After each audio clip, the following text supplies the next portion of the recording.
안녕하세요. 역사합니다입니다. 오늘은 광복절을 기념하여 일제강점기에 대해 알아보겠습니다. 그럼 역사의 현장으로 가볼까요?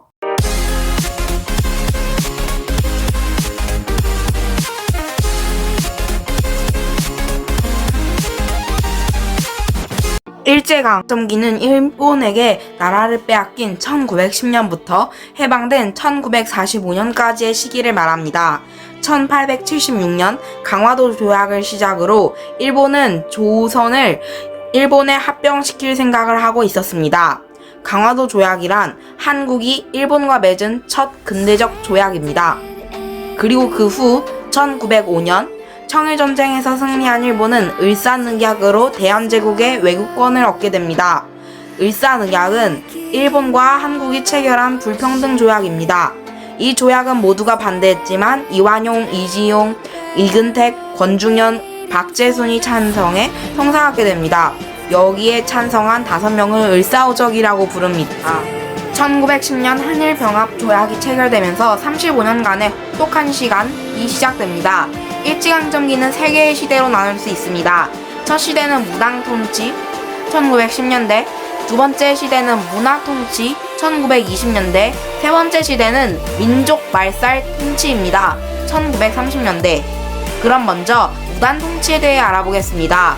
무단통치는 일본이 무단으로 대한제국을 통치했던 1910년부터 1919년까지를 말합니다.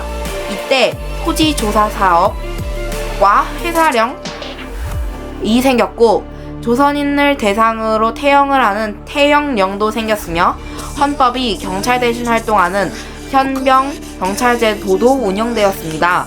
또한 일본어를 국어로 제정하기도 하였습니다. 일본은 대한제국을 강제로 통치하면서 조선인들에게 많은 압박을 가했습니다. 하지만 이 사건 때문에 통치의 방법이 달라집니다. 바로 3.1운동입니다. 3.1운동은 제1차 세계대전 종전 후 우드로 윌슨 미국 대통령이 주장한 민족 자결주의와 일본의 가혹한 탄압 때문에 일어났습니다. 전국의 많은 사람들이 만세운동에 동참하였습니다. 3.1운동은 우리나라뿐만이 아니라 세계 곳곳에서도 이루어졌습니다. 3.1운동이 격해지면서 일본은 문화 통치를 시작했습니다. 이 시기에는 조선인들에 대해 시행했던 가혹한 정책을 완화시켰습니다. 민심을 얻어야 했기 때문입니다. 그래서 헌병 대신 다시 경찰이 치안을 담당하게 되었습니다. 하지만 헌병의 이름을 경찰로 바꾸었을 뿐 달라진 것은 없었습니다.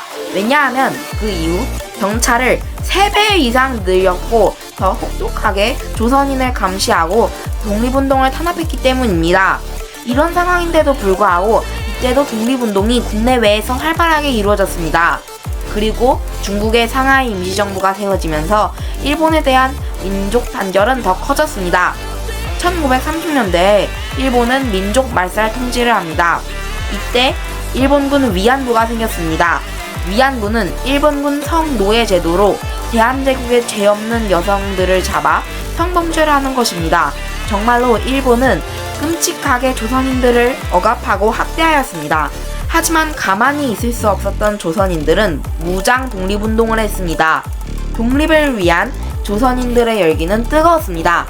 1932년에는 이봉창 의사이거, 윤봉길 의사의거가 이루어졌습니다. 1940년대에는 일본의 태평양 전쟁이 시작되었습니다.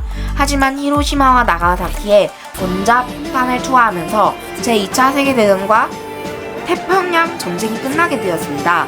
이때 일본의 원자폭탄을 투하했던 미국과 일본 제국의 군사력 차이가 어마어마했다고 합니다. 미국은 기관총이 200만 개 넘게 있었던 반면 일본 제국은 기관총이 38만 개밖에 없었다고 합니다. 이로써 길고 길었던 35년간의 일제강점기가 지나고 우리나라는 독립을 맞이하게 됩니다. 하지만 그 다음에도 순탄치는 않았습니다. 바로 미국과 소련이 남과 북으로 한반도를 나눠 다스리게 된 것입니다. 그때 분단되었던 남과 북은 우두전쟁이 지나고 많은 세월이 지난 오늘까지도 이어지고 있습니다. 이 아픈 역사를 잊지 맙시다.